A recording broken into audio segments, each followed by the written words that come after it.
Hello, quick video about assessments and how you can edit, customize, and then what choices you have when you're done with changing them.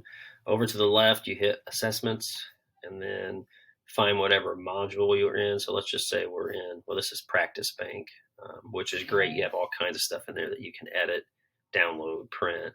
Down here, you have Test Bank. So let's say we're in Module 2. So I'll click on that. And maybe we're getting ready to take a test, so I want to give the kids like a study guide and use this one for the test or something. So I'm going to go ahead and click on one.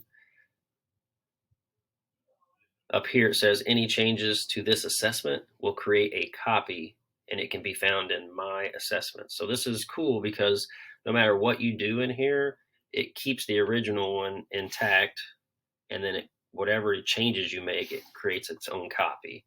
So you can do whatever you want. Like say you want to cut this in half for some kids and only give them 10 questions instead of the 22. You can just come in here and hit the three little dots and hit remove on as many as you want. Or if there are any questions you just don't like, because these math series, they always have questions that we do not like. If you just want to edit a specific question, sorry, it's saving, you can just come over here and hit the three little dots and hit edit. So we're just going to look at editing that one question, and you could click in here and change the numbers and change the answer choices. Or what if you don't want 4 choices? So you could hit the little trash can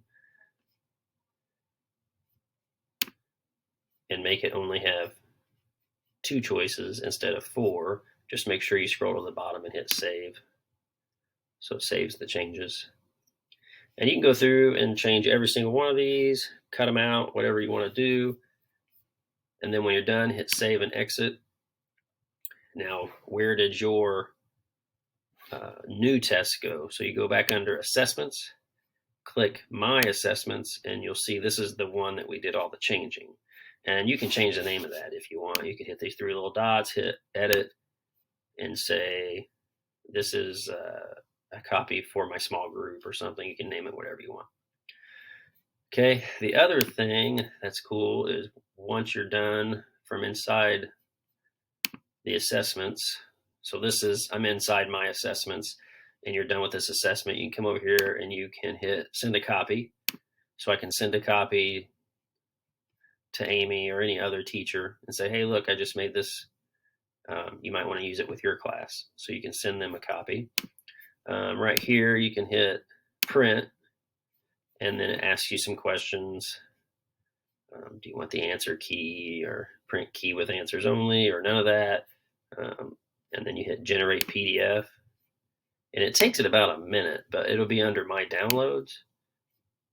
And you can see that it's in progress right now, but it will download it as a PDF, which you can print out if you don't want to assign it digitally, or if it was a study guide you wanted to do. You could also hit assign and then assign that digitally. And you have all your choices in here, settings. Is it going to be graded, ungraded, share with other classes, if you teach 2 classes, things like that.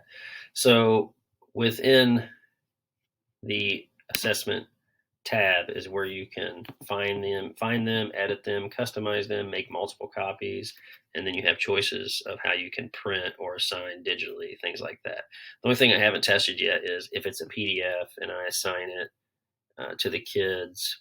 I mean, they would have to probably download that to their iPad, write on it, and then try to re-upload it. So I haven't really been able to test the assignment of the PDF, but all of these are, you can assign digitally as well. So that's something we're still looking at. Also, under Practice Bank, it has all kinds of stuff, and again, they're within each unit, but you could also come in here and it's just, say you wanted some extra practice or something, you could go in and do the same thing. Edit, customize, change the numbers, change the questions, print it out and give it to them. So it gives you a lot of options with that. So that's what I've learned so far when it comes to just editing and customizing assessments.